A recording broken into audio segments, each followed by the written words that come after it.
থাকা টাকার কোনো অসুবিধা হয়েছে না? কোনো থাকা টাকার কোনো অসুবিধা হয়নি, ভাই আমাকে সব অ্যারেঞ্জমেন্ট করে দিয়েছে, সব হোটেল থেকে শুরু করে সমস্ত কিছু অ্যারেঞ্জমেন্ট এখানে আমাদের হয়ে যায়।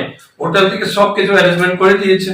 তো রাত্রেটা মোটামুটি ভালোই কাটলো। এখন সকালবেলা 9টা বাজে, এখন এক্সামের জন্য যাবো, এক্সাম সেন্টারে যাবো, এক্সাম দেবো, বাস এক্সাম দিয়ে এরপর আমার আজকে আমার কাঞ্চনজঙ্ঘা ট্রেন আছে, আমি ওখানে আবার আমার ত্রিপুরাতে ব্যাক করব।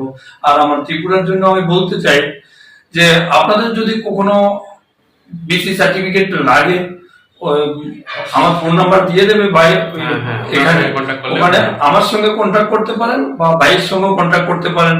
আপনাদের যে কোনো সমস্যা, যে কোনো কিছু যদি কোনো প্রবলেম থাকে বলতে পারেন, সলিউশন হয়ে যাবে। পুরো একদম নিজের ভাইয়ের মতন মনে করেন। হ্যাঁ, একদম নিজের মতো মনে করেন, কারণ ভাই তো এখানে কলকাতাতে করছে, হয়তো ত্রিপুরাতে আজকে প্রথম মানে দেখা হওয়ার সঙ্গে সঙ্গে আমি বুঝতে পেরেছি ত্রিপুরার প্রথম কাস্টমার। হ্যাঁ, ত্রিপুরার আমি প্রথম কাস্টমার, ওই জন্য আমিও চাইছি যে ত্রিপুরাতে অন্তত যাতে এই বিজনেসটা যাতে সঠিকভাবে হয়।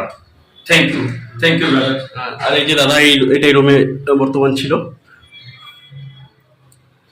তো চলো, বেশি আমাদের টাইম আবার আপনাদের যদি কোনো অসুবিধা হয় তাহলে আমার ডিসক্রিপশনে যে মোবাইল নাম্বার দেওয়া রয়েছে সেটাতে ফোন করবেন।